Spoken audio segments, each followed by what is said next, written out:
The autumn rain fell steadily on the city streets, each droplet carrying with it the promise of unexpected encounters that would change lives forever.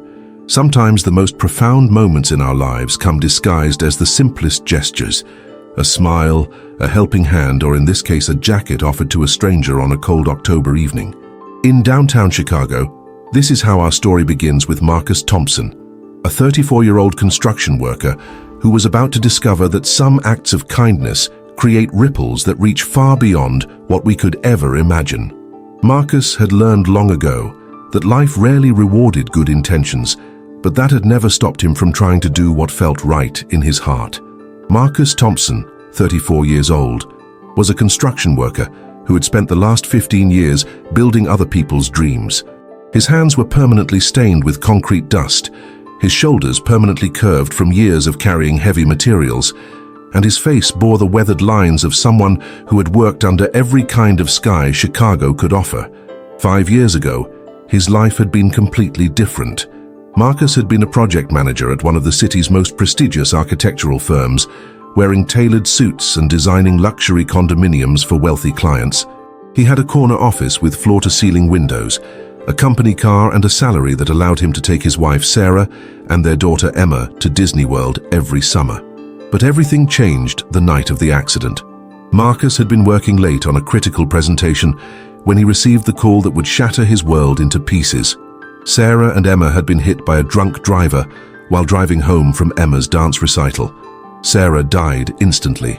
Emma spent 3 months in intensive care before joining her mother. The medical bills consumed his savings first, then his house, then his faith in tomorrow.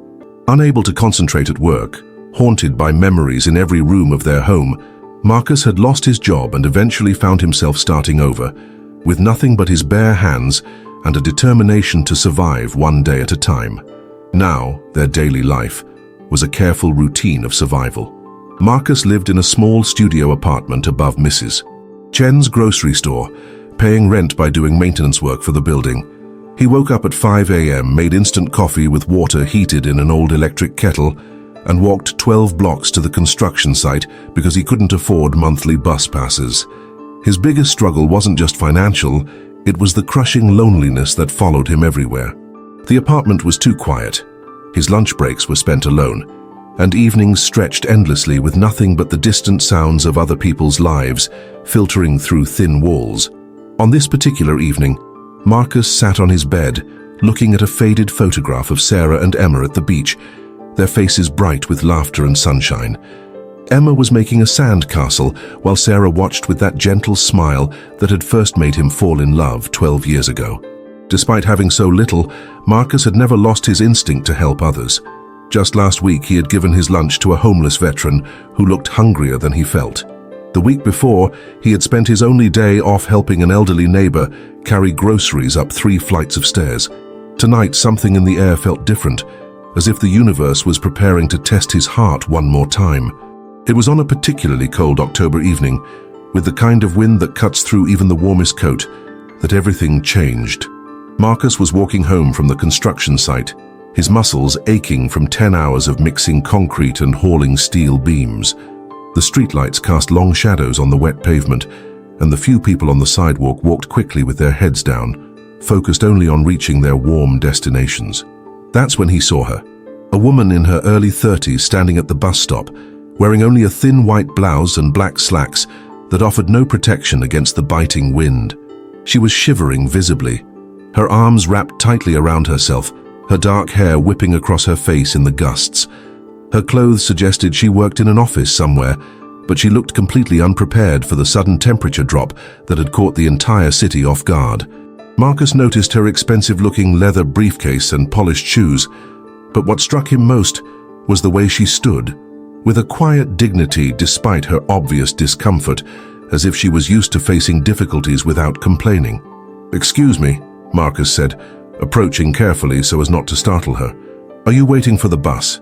She looked up, and he saw that her lips had a slight blue tint from the cold. "Yes, but it's been delayed. The digital sign says another 20 minutes. Her voice was steady, professional, but he could hear the slight tremor that betrayed how cold she was. Marcus looked at his worn work jacket. It wasn't much, stained with paint and concrete dust, with a small tear near the left elbow that he kept meaning to mend. But it was warm, lined with fleece that his sister had sewn in years ago. For a moment he hesitated. The jacket was his only protection against the cold, and he still had 12 blocks to walk home. But looking at this woman, he realized that sometimes doing the right thing means accepting that you'll be uncomfortable, so someone else won't suffer. "Here," he said, already pulling off his jacket. "You need this more than I do." She stepped back, surprised. "Oh no, I couldn't possibly." "Please," Marcus insisted gently, holding out the jacket. "I'm used to the cold, and I'm almost home anyway." This wasn't entirely true. He had a long walk ahead and the wind was already cutting through his thin work shirt. But something about her quiet strength reminded him of Sarah, and he couldn't bear to see her standing there shivering. She stared at him for a long moment, as if trying to understand what kind of person offers their coat to a complete stranger. "Are you sure? You'll freeze." "I'll be fine," Marcus said with a smile that reached his eyes. "Besides, that jacket has seen worse weather than this. It might be old and worn, but it's warm." Slowly, gratefully, she accepted the jacket and slipped it on. It was far too big for her, hanging almost to her knees, but the relief on her face was immediate and profound. "Thank you," she said, and there was something in her voice, a depth of genuine gratitude that suggested she wasn't used to strangers helping her without wanting something in return. "This is incredibly kind of you." "I'm Rebecca." "Marcus," he replied, already feeling the full bite of the wind against his shirt. "And it's no problem at all. We all need help sometimes." They stood together for a moment in the glow of the streetlight, two strangers whose paths had crossed at exactly the right moment. Rebecca pulled the jacket tighter around herself, and Marcus saw her shoulders relax for the first time since he'd noticed her. "The bus should be here soon," she said. "Will you be okay getting home?" "Absolutely," Marcus assured her, though he was already calculating how quickly he'd need to walk to avoid getting hypothermia. "You just stay warm." As the bus headlights finally appeared in the distance, Rebecca turned to him one last time. "How can I return your jacket? This is your only coat." Marcus shrugged, his characteristic smile never wavering. "Keep it as long as you need it. Everyone deserves to be warm." The bus doors opened with a hydraulic hiss, and Rebecca stepped aboard, turning back to wave through the window as the bus pulled away into the night, taking his jacket and his simple act of kindness into the darkness. Marcus began his long, cold walk home, never imagining that this brief encounter would change the entire trajectory of his life. 3 weeks later, Marcus was working on the foundation of a new office building when his supervisor called him over. "Thompson, there's someone here to see you," Dave shouted over the noise of the construction equipment. Marcus wiped his hands on his jeans and walked toward the site entrance, wondering who could possibly be looking for him at work. His heart skipped for a moment. Was there a problem with his rent? Had Mrs. Chen finally decided to evict him? Standing by the security gate was a woman in an elegant navy blue suit, and it took him a moment to recognize her. It was Rebecca, but she looked completely different. Her hair was styled professionally, she wore subtle makeup, and she carried herself with the unmistakable confidence of someone accustomed to authority. "Marcus," she said, stepping forward with a warm smile, "I've been trying to find you." He looked down at his dirt-covered work clothes, suddenly aware of how different they must appear to each other in daylight. "Rebecca, hi, How did you find me?" "It took some detective work," she admitted. "I asked around the neighborhood where we met, and eventually someone recognized your description and told me you worked construction. I've been to 4 different sites this week." Marcus felt a mix of embarrassment and curiosity. "You didn't have to go through all that trouble. I told you to keep the jacket." Rebecca reached into an expensive leather bag and pulled out his work jacket, but it had been completely transformed. It had been professionally cleaned, the tear in the elbow expertly mended, and it looked better than it had in years. "I couldn't just keep it," she said, handing it to him, "but I wanted to do something more than just return it." As Marcus took the jacket, he noticed something different about her demeanor. She seemed nervous, almost hesitant, which struck him as odd for someone who clearly moved through the world with such confidence. "Marcus, I need to tell you something," she said, glancing around at the construction site. "That night when you gave me your jacket, I wasn't just some office worker waiting for the bus." He tilted his head, confused. "What do you mean?" Rebecca took a deep breath. "My name is Rebecca Chen. I'm the CEO of Chen Development Corporation. Marcus stared at her blankly for a moment. Then his eyes widened as recognition hit him. Chen Development was one of the largest real estate development companies in Chicago. Their logo was on construction sites all over the city. In fact, he realized with growing amazement they were the company contracting his current job site. You're that Rebecca Chen? He stammered. She nodded, watching his reaction carefully. I was coming back from a board meeting that night. My driver was supposed to pick me up, but there was a miscommunication. I was standing there in the cold trying to figure out how to get home when you appeared. Marcus felt overwhelmed, almost dizzy. But why didn't you say anything? Why didn't you call someone? Because, Rebecca said, her voice growing softer, it had been years since anyone had simply helped me without knowing who I was or what I could do for them. Do you know how rare that is? Most people who approach me want something, a job, an investment, a favor. But you just saw someone who was cold and needed help. She paused, studying his face. That night, walking home in your jacket, I realized I couldn't remember the last time someone had shown me genuine kindness with no agenda. It reminded me why I got into business in the first place, to build things that matter, to help people. Marcus shook his head, still processing.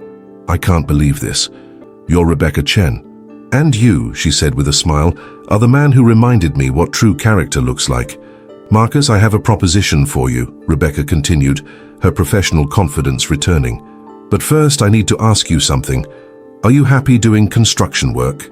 The question caught him off guard. Marcus looked around at the construction site, at his co-workers moving heavy materials in the distance, at his own dirt-stained hands. It's honest work, he said carefully. It pays the bills. That's not what I asked, Rebecca pressed gently. Are you happy? For a moment, Marcus was silent. Then, quietly, he said, I used to be an architect. Before I lost my family, I designed buildings instead of just constructing them. Rebecca's expression softened with understanding. I thought so. You have the eye of someone who sees the big picture, not just the immediate task. I noticed it that night, the way you assessed my situation and found a solution.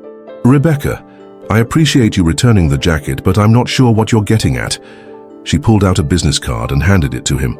Chen Development is about to break ground on the largest mixed-use development project in Chicago's history.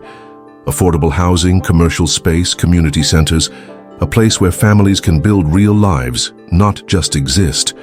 Marcus looked at the card, confused. I need a project manager, Rebecca continued. Someone who understands construction from the ground up, someone who knows what it means to struggle, someone with integrity, someone like you. Marcus almost dropped the card. You can't be serious. I've never been more serious about anything in my life. But Marcus stepped back, shaking his head. Rebecca, you don't understand. I lost my last management job because I couldn't handle the pressure after my family died. I fell apart. I couldn't make decisions, couldn't focus. They had to let me go. That was 5 years ago, Rebecca said firmly. Grief isn't a character flaw, Marcus. It's proof that you loved deeply. And from what I've seen, you've spent those 5 years learning how to survive, how to work with your hands, how to see projects from every angle. That experience is invaluable. Before Marcus could respond, his current supervisor, Dave, walked over, looking annoyed. Thompson, you're on the clock. We don't have time for social visits. Rebecca turned to face Dave, and something in her posture shifted. Suddenly, she emanated the unmistakable authority of someone used to being in charge. Excuse me, but I'm Rebecca Chen, CEO of Chen Development. This is my construction site, and Marcus Thompson is no longer your employee. He's now working for me. Dave's face went white. Miss Chen, I'm so sorry, I didn't realize. No harm done, Rebecca said calmly, then turned back to Marcus. The question is, are you ready to build something that matters again? Marcus looked at the business card in his hand, then at Rebecca, then at the construction site around him. I don't know if I can do this. What if I fail again? What if I let you down? Marcus, Rebecca said, stepping closer. 5 years ago you had everything and lost it through tragedy. But last month, when you had almost nothing, you still gave what little you had to help a stranger. That tells me everything I need to know about who you really are. She paused, letting that sink in. This project will help hundreds of families have safe, affordable homes. We're not just building apartments, we're building hope. And I can't think of anyone better to lead that effort than someone who knows what it means to lose everything and keep going. Marcus felt tears forming in his eyes. For the first time in 5 years, someone was offering him a chance to do meaningful work again, to use his skills for something bigger than survival. "When would I start?" he asked quietly. Rebecca smiled. "How about Monday? But first, we need to get you some clothes that don't have concrete dust on them." 1 year later, Marcus stood in the lobby of the newly completed Riverside Community Center, watching families move into their new apartments upstairs. The transformation in his life had been remarkable, but gradual. Rebecca had been true to her word, providing not just a job, but mentorship, patience, and the resources he needed to rebuild his confidence. The housing project had become the most successful development in Chen Corporation's history, praised by city officials and community leaders alike. Marcus wore a tailored suit now, but he kept his old work jacket hanging in his office as a reminder of where he'd come from. His new apartment had floor-to-ceiling windows overlooking the lake, but his favorite possession was still the faded photograph of Sarah and Emma, now displayed prominently on his desk. "Marcus," called a voice from across the lobby. He turned to see Rebecca approaching with a distinguished older man in an expensive suit. "I'd like you to meet James Morrison from the Chicago Tribune," Rebecca said. "He's writing a feature story about the project." As they shook hands, Morrison smiled. "Ms. Chen tells me you're the genius behind the community integration aspects of this development. The waiting list for apartments here is over 2,000 families." "The real genius was Rebecca's vision," Marcus replied. "I just helped make sure we were building something that would actually serve the community's needs." What Morrison didn't know was that Marcus had insisted on including several specific features in the development. A memorial garden, where people could remember lost loved ones, free financial counseling services for residents, and partnerships with local businesses to provide job training. Each element had come from his own experience of loss and recovery. After Morrison left, Rebecca and Marcus walked outside to the memorial garden, where a small dedication ceremony was taking place. An elderly woman was planting a rose bush in memory of her late husband, while her grandchildren played nearby. "You know," Rebecca said quietly, "that night when you gave me your jacket, I was coming from the worst board meeting of my career. 3 major investors had just pulled out of this project. I was starting to think it would never happen." Marcus looked at her in surprise. "You never told me that." "I was ready to give up," she continued. "But then this stranger showed me that kindness still existed in the world, that people still cared about each other without expecting anything in return. It reminded me why this project mattered." She paused, watching the families in the garden. "You didn't just give me your jacket that night, Marcus. You gave me back my faith in what we were trying to build here." As the sun set over the community center, casting long golden shadows across the memorial garden, Marcus realized that sometimes the smallest acts of kindness create the biggest changes, not just in others' lives, but in our own. In life, we often underestimate the power of simple human kindness: a jacket offered to a stranger, a moment of warmth shared with someone in need. For Marcus Thompson and Rebecca Chen, what began as a brief encounter on a cold October evening transformed into something neither of them could have imagined. A construction worker's act of selfless generosity became the foundation for one of Chicago's most successful community development projects, providing homes and hope for hundreds of families. Marcus discovered that losing everything doesn't mean losing your capacity to give, and that sometimes our greatest struggles prepare us for our most meaningful work. Rebecca learned that true leadership isn't about power or profit, but about recognizing the potential in others and creating opportunities for people to rebuild their lives with dignity. Their story reminds us that we never know when our paths will cross with someone who needs exactly what we have to offer, or when someone we help might become the key to unlocking our own future. The question isn't whether we have enough to share, but whether we have the courage to share what we have.